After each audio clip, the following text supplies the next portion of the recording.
Manager calls FBI to arrest black woman at bank. Seconds later, they salute her in front of all. Step back, ma'am. We've been alerted to possible fraud. Aaliyah blinked, stunned. She was just here to sign papers. 3 federal agents closed in, hands on holsters, eyes sharp with suspicion.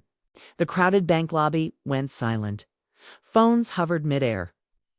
Her briefcase was full of legal documents. Her ID was verified days ago. Still, everyone stared like she didn't belong. Was it the color of her skin or the confidence in her stride? What they didn't realize, what they refused to see, was who she truly was. Welcome, story lovers. From where are you watching? Hit the like button and drop your city name in the comments so we can see how far our story travels. It was just another Tuesday morning for Dr. Aaliyah Monroe. Calm, crisp, and methodical, like every other day she'd planned to use for errands. In a charcoal blazer and flats, she stepped into the downtown branch of Jefferson Federal Bank, holding a folder filled with legal documents. Aaliyah wasn't just a customer. She was finalizing the acquisition of a tech company she'd spent 6 years building from scratch. The bank's marble floors echoed beneath her as she approached the counter, offering a polite smile. But behind the desk, the branch manager narrowed his eyes. Her tone, her paperwork, her confidence, something about her didn't fit. He asked her to wait. She did, unaware of the silent call being placed behind closed doors. A phone number was dialed. Few coded phrases were exchanged. It wasn't just business anymore. The tension had entered the room, but Aaliyah didn't know it yet. The minutes dragged on. Aaliyah sat calmly in the lobby, her documents neatly stacked in her lap. But the staff's energy shifted. Low whispers, darting eyes, a security guard stepping closer. She wasn't offered water. She wasn't explained. Only a delay. The branch manager reappeared with a forced smile and a hollow excuse. We're having some technical issues verifying your identity. But Aaliyah had already passed all checks last week. She offered to pull up the approval email. He declined. Instead, he pressed further. Who did she say she worked for? Why was the company under her name? She felt it then, the subtle hum of suspicion masquerading as protocol. But the real shock came when 2 men in dark suits entered the lobby. The air grew still. Customers turned to the FBI. They scanned the room and walked straight toward her.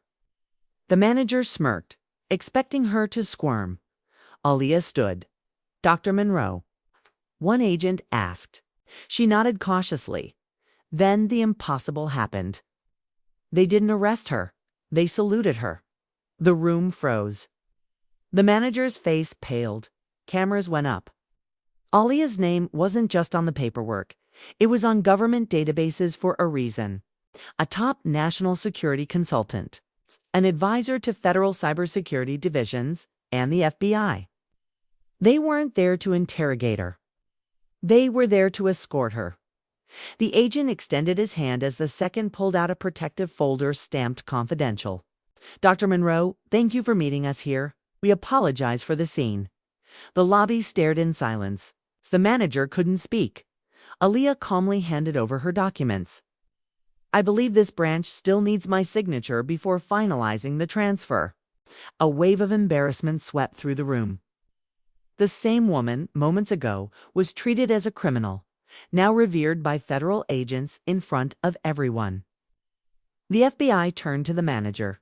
You called us for fraud. You nearly detained a federal advisor. And just like that, the power shifted. This wasn't about money anymore. It was about what people think they see and what they choose not to see. Dear audience, if you're enjoying this story, don't forget to give it a like. It helps. Aaliyah left the bank without another word, documents secured, reputation untouched, but dignity deeply bruised. Later that day, the video hit social media. Millions watched the moment a respected black professional was misjudged in plain sight. The bank released a statement. So did the FBI, but neither could erase what people saw.